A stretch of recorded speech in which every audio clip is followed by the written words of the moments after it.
U.S. Standard Time comes from a group of atomic clocks running 24/7 at NIST. They are called hydrogen masers, but how do we know they are accurate? Meet NIST F4, a cesium fountain clock that serves as our nation's primary standard for the measurement of a second.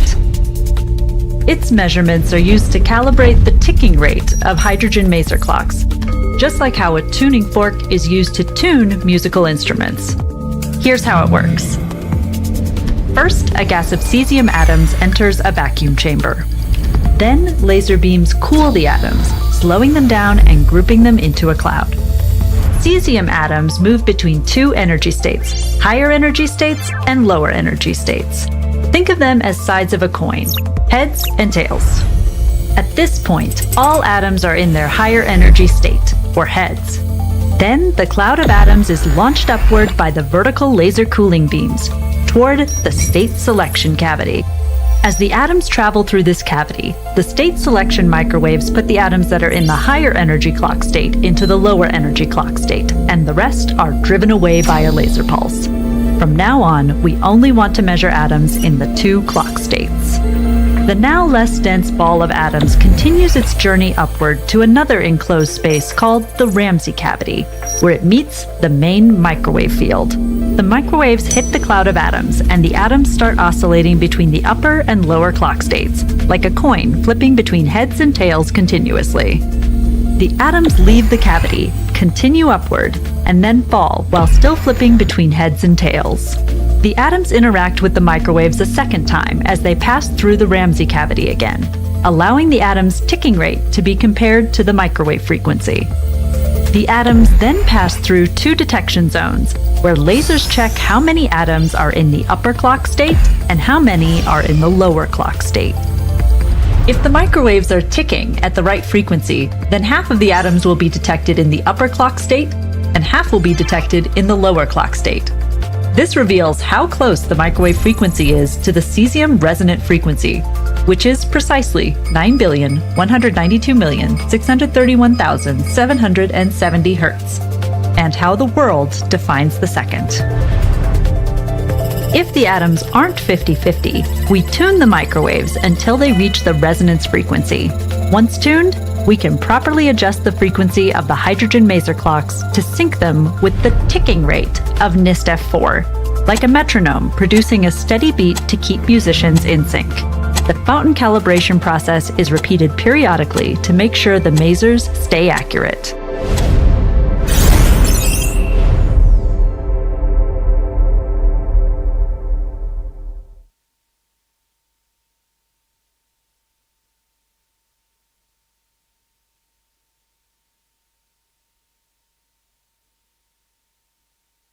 This is VK3CSJ in Narre Warren South. Please stand by for this morning's WIA broadcast at 9 a.m. on 1825 kHz in the 160 metre amateur radio band.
National news for week commencing June 8, 2025 in our 30th year of non-stop news. This week, just for something different, I'm Jason VK2LAW, stepping in for Graham, hosting the news. I'm hoping we'll have lots and lots and lots more in this edition of news from the Wireless Institute of Australia. We are VK1WIA. Australiana on the home scene, ACMA consults on remaking the CB class licence. ACMA are consulting on remaking the Radio Communications Citizens Band Radio Stations Class Licence 2015 CB class licence, which is due to sunset on the 1st of October 2025. Their view is that the CB class licence is operating efficiently and propose to remake it with minor changes. ACMA are also seeking views on the use of the 3 emergency call channels, HF Channel 9, UHF Channels 5 and 35, and the 2 data transmission channels used for telemetry and telecommand, UHF Channels 22 and 23. You can find full details on the ACMA website. Now, just before I continue, let's check the time. 1, 2, 3, 4. Every second counts at WWV. Have you got a second? Well, it only takes a second. Actually, a few minutes for this weird and wonderful story, which introduces an important new atomic clock that's been put to work at the official U.S. headquarters of timekeeping in Colorado.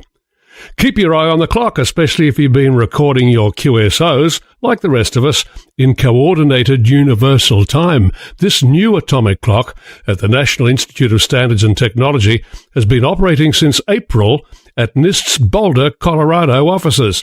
It'll soon have a bigger job as part of a group of timekeepers around the world that assists with the calibration of UTC. Known as NIST F4, the clock is still awaiting certification by the International Bureau of Weights and Measures before that can happen. Until then, its unprecedented precision is already hard at work defining the official time in the United States.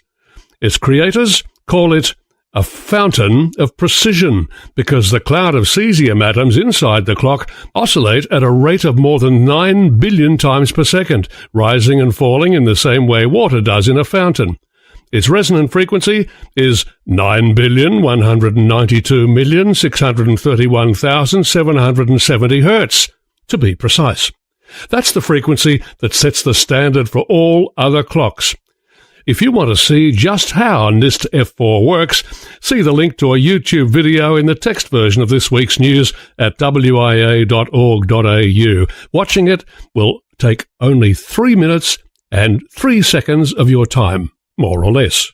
I'm John, VK4JJW, clocking off. For a good time, call 555-4-WWV. From here, there and everywhere, you've tuned to the Wireless Institute of Australia's National News Service. We are VK1WIA. Now with international news, Jason, VK2LAW. International news is with thanks to Amateur Radio Daily, ARRL, DX World, EHAM, Hackaday, IARU, ICQ Podcast, IRTS, Newsline, NZART, RAC, RadioWorld.com, RSGB, SARL, and the worldwide sources of the WIA. Every year, hams in the US and Canada observe the 4th full weekend in June as Field Day, considered the most important amateur radio weekend of the year.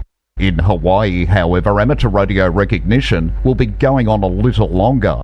The state's Governor, Josh Green, has proclaimed all of June to be Amateur Radio Month in recognition of the 3,400 hams operating in the Pacific region.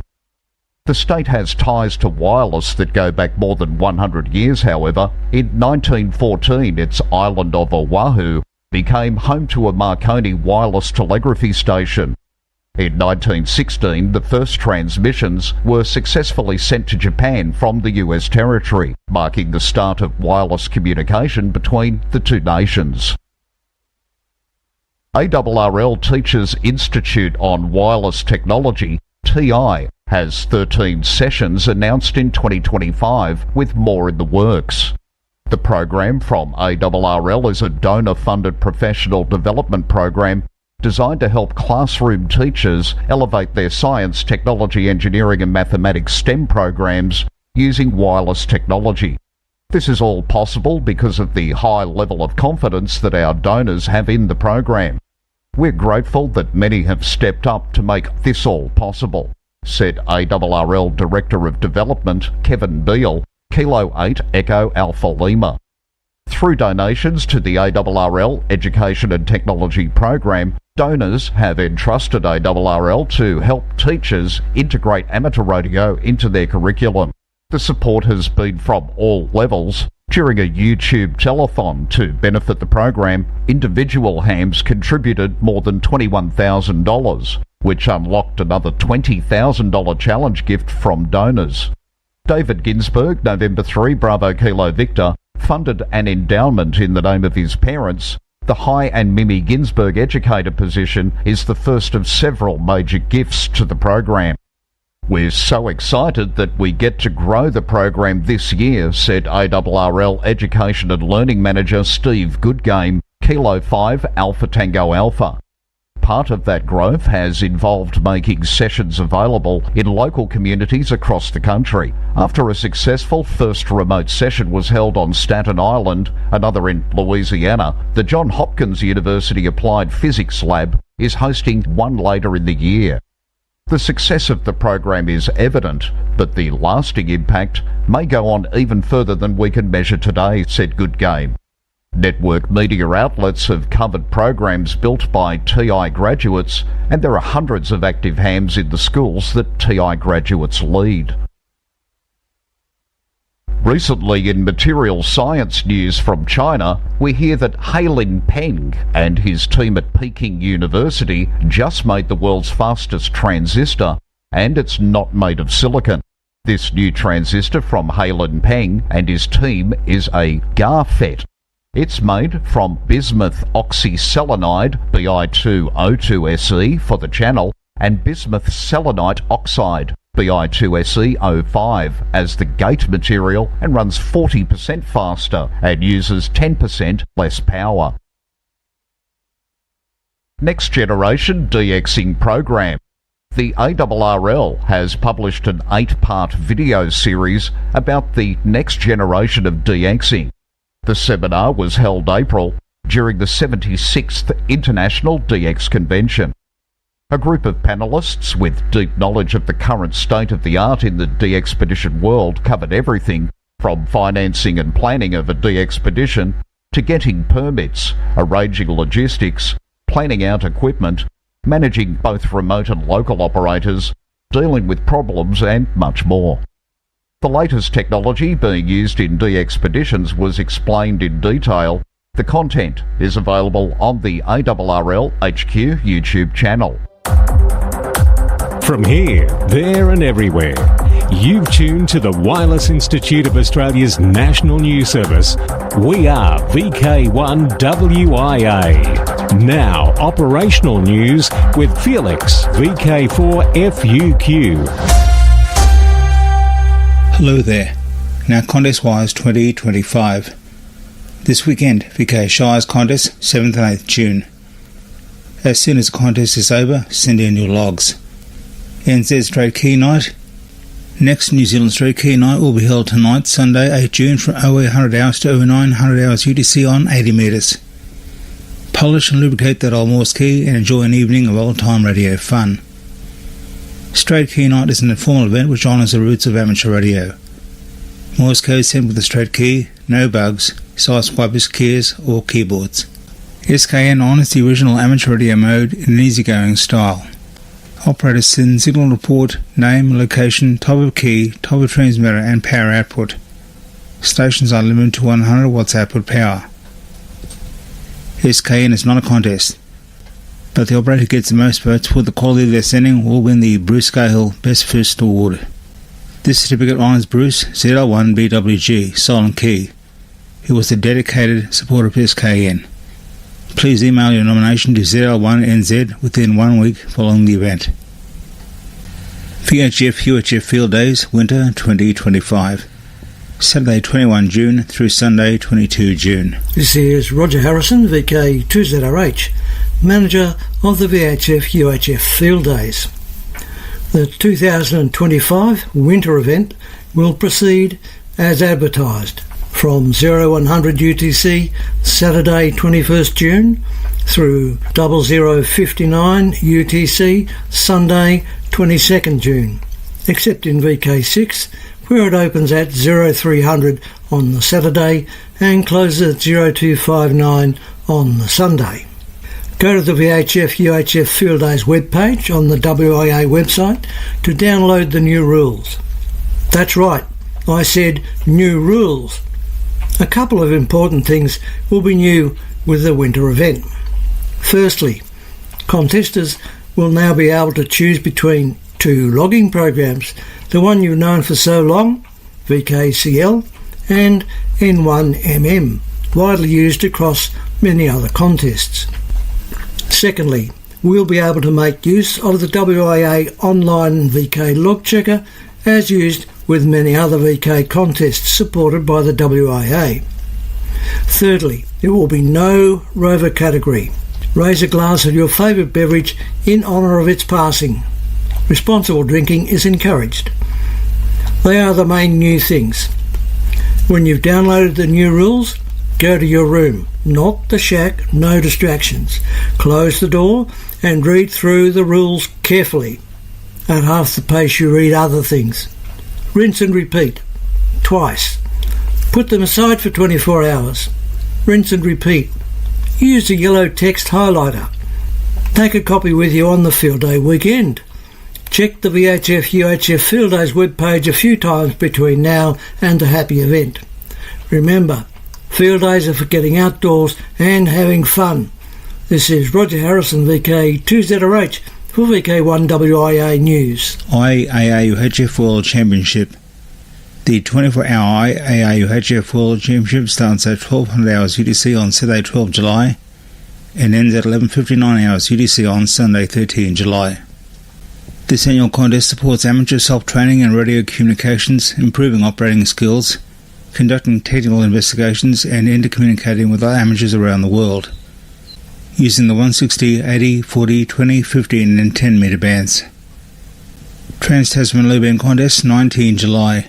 The Trans-Tasman Contest, held on the third weekend in July, aims to encourage low band activity between VK and ZL. Only contest bands 160, 80 and 40 metres are allowed with SSB, CW and digital, RTTY or PSK. Yoda Contest 2025, organised by the IAAU Region 1 Youth Working Group in cooperation with the Hungarian Amateur Radio Society. The aim of the Yoda Contest is to increase youngsters' activity on the air, strengthen the reputation of the Yoda program, and demonstrate support for youngsters across the world. The next two sessions of this year's Yoda Contest will be held 19 July, 29 December. RSGB Yoda Contest, July 26 to July 27, 2025. Remembrance Day Contest. This contest is held every year on the anniversary of the end of World War II, in honour of the Australian amateurs who lost their lives in wartime. This contest is unusual because the trophy goes to the Australian state or territory that scores the highest level of activity. Next contest, 16th and 17th August 2025. Now the DX window to the world, Switzerland. 4U0 ITU is the call sign for the International Amateur Radio Club at ITU HQ in Geneva, to use from the 16th of May to the end of the year, in celebration of the 160th anniversary of the International Telecommunication Union. QSL via LOTW, Club Logs OQRS, or direct to IARC, PO Box 6, 1211, Geneva 20, Switzerland. Peter, PD1RP, is celebrating the 80th anniversary since the end of the German occupation of the Netherlands during World War II. He is on the air as PD83 until the 30th of June. All QSOs will be confirmed automatically via the Bureau.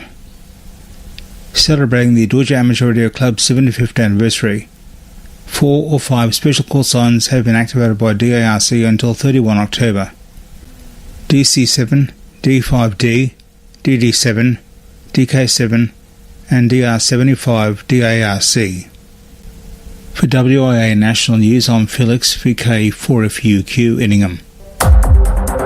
From here, there and everywhere, you've tuned to the Wireless Institute of Australia's National News Service. We are VK1WIA. Now, Special Interest Group News with VK3GTV. Cole. Hello, first up in Worldwide Special Interest Group News this week, it's Summits on the Air, Worldwide Flora and Fauna Program, Parks on the Air, and other adventure groups. Be on the lookout for some YLs ascending summits for a special SOTA event. 1 year after organising their inaugural Queens of the Mountains activation, the YLs are back, and they've gone global.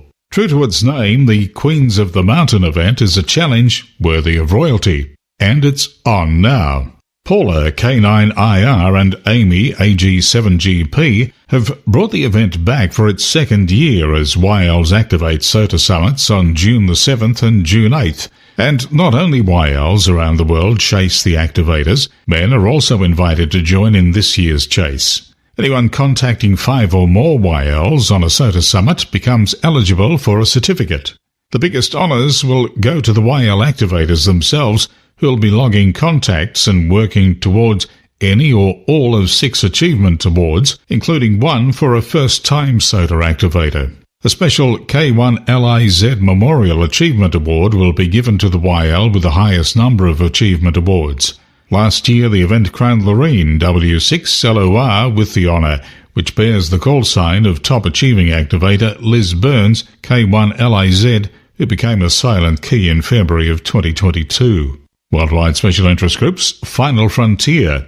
Never mind what Prime TV has to offer, hams who've been missing a chance to make contacts through Ham TV will have something to celebrate soon. Ham TV was the digital amateur television transmitter operating on the Columbus module of the ISS until failure took it out of service in 2019. Its repairs back here on Earth were completed, and the newly invigorated Ham TV was returned to the ISS via SpaceX CRS-30 in March of 2024. ARIS reports that astronauts will complete its reinstallation in late June of this year in preparation for more contacts with schools around the world. Ham TV uses the DVB-S protocol in the 13-centimetre band to transmit digital video and audio in MPEG-2 format. ARIS has high hopes that Ham TV will become a long-running series without having to resort to reruns. Starfish Space is preparing to launch its second mission,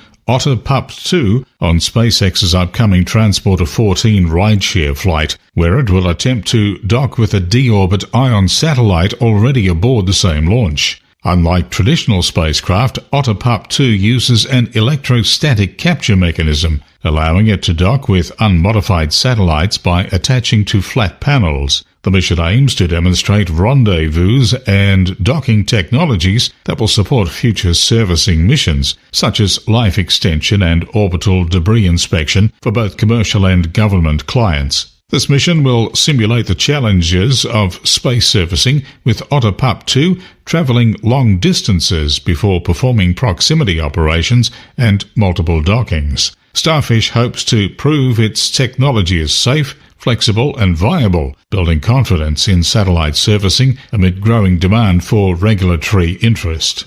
Time, gentlemen, time.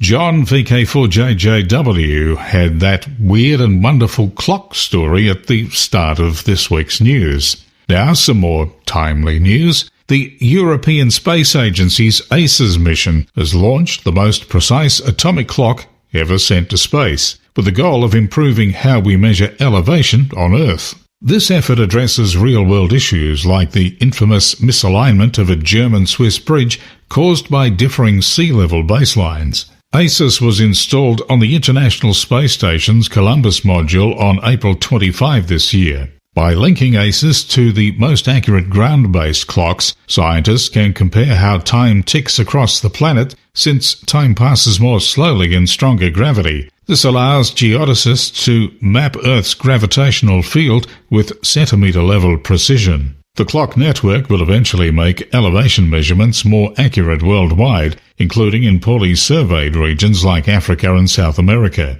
Though ACES is just a first step, it paves the way for a future system of even more precise space-based clocks that could revolutionise infrastructure planning, sea level monitoring and geophysical research. Worldwide Special Interest Groups IOTA. Solo DXpeditioner honoured for 61,000 QSOs. Congratulations to Marek Lemacher, FH4VVK/F4VVJ, who logged more than 61,000 QSOs as a solo operator during a DXpedition on the island of Grande Glorious, operating as FT4GL. The island is the largest in the French-controlled Glorioso Islands archipelago in the Indian Ocean and is the 7th in the DXCC Most Wanted list. Marek was honoured at Hamvention by the Southwest Ohio DX Association as DXpeditioner of the Year. The association said that he had gone above and beyond the norm to positively affect the DX community. The DXpedition took place in May and June of 2024. The world's most isolated settled island is adding an important amateur radio presence, a reverse beacon network node. The node project is being given a supporting grant from the ASME Foundation and will be hosted by Andy Rapato, ZD9BV, on Tristan da Cunha, a British overseas territory in the South Atlantic Ocean. The reverse beacon network comprises stations in different parts of the world that monitor the bands and send reports of what and who they hear. It's an all-volunteer effort. And some IOTA reminders. ZC4RH is on the British sovereign area of Cyprus, IOTA number AS004, from the 14th through to the 20th of June using CW, SSB, FT8 and FT4 on 40 through to 6 metres. And VP8 DPD, Falkland Islands, IOTA SA002, until July the 12th on HF. Worldwide Special Interest Groups, Radio Amateur Youngtimers, YOTA, Youngsters on the Air, with Alec, VK2MV. Thank you, Cole. On loan, DMR Kit starts young UK hams on their journey. When you're first starting out in amateur radio, you can't borrow confidence in getting on the air as many suffer from mic fright. Now in the UK, you can borrow something that's almost just as helpful to help overcome that feeling. A new program has been created especially to help hams under the age of 18 who are just starting their radio journeys. Launched recently by the Radio Society of Great Britain, the DMR project is a way to provide opportunity and radio equipment for new young amateurs to become accustomed to making QSOs on a regular basis. The outreach team's new DMR kit contains DMR handheld transceivers and hotspots to borrow for as long as 3 months at no cost. Accompanying the equipment, of course, is the opportunity to use it. The RSGB's team will also be hosting regularly scheduled youth nets to give as many participants as possible a good start. Licensed hams or school groups with at least one licensee are eligible to apply to use the kits. Meanwhile, the Society is also encouraging teachers to establish school clubs and to become amateurs themselves. Funding from the Radio Communications Foundation will cover the cost of up to 9 teachers' exams. For WIA National News, I'm Alec, VK2MV in Sydney. Now back to you, Cole. Thanks, Alec. Next in Worldwide Special Interest Groups, it's software for hams. DXLook.com, a new real-time HF propagation map-based tool. AK6FP has been experimenting with a new tool that visualizes HF propagation in real time using live data from multiple networks, WhisperNet, Reverse Beacon Network, PSK Reporter, and various DX clusters. The result is a site designed to give amateur radio operators a visual field for current band conditions. You can filter by band, 10 metres through to 160 metres, and mode, digital, CW, SSB, and perspective grid, your QTH, and it builds a live propagation heat map around that location. It's built by AK6FP and is completely free to use. No accounts, no distractions. Just open it and explore. Check it out at dxlook.com. For WIA National News, I'm Cole, VK3GTV. It's a date. Clubs are welcome to email text with audio for this section to nationalnews@wia.org.au. And coming up in the calendar for the rest of the year, VK5, Adelaide Hills Amateur Radio Society Big Annual Buy and Sell, Saturday, July 19, Marion RSL. Sellers at 8:30, buyers at 10:30. The Australian Ladies Amateur Radio Association 50th anniversary at Glen Waverley, July 26. Email thepresident@alara.org for information. VK5, AREG's Amateur Radio and Electronic Sale, Sunday the 26th of October at David Roche Park, Kilburn. In VK4, Gold Coast Amateur Radio Society 2025 Hamfest, November 9, Country Paradise Parklands, 231 Beaudesert, Nerang Road. In VK3, Rosebud Radio Fest, Eastbourne Primary School, Rosebud, November 16. And in VK8, Darwin Amateur Radio Club DARC Christmas Party, 6:30pm, December 3. So, where's our news chief? Well, Graham has the dreaded lurgy, so we wish him a speedy get well and back on deck soon. From the WIA News Desk for this week from Sydney, I'm Jason, VK2LAW. This has been the Wireless Institute of Australia with the weekly news service. This broadcast is in text, audio and video and is accessed on wia.org.au.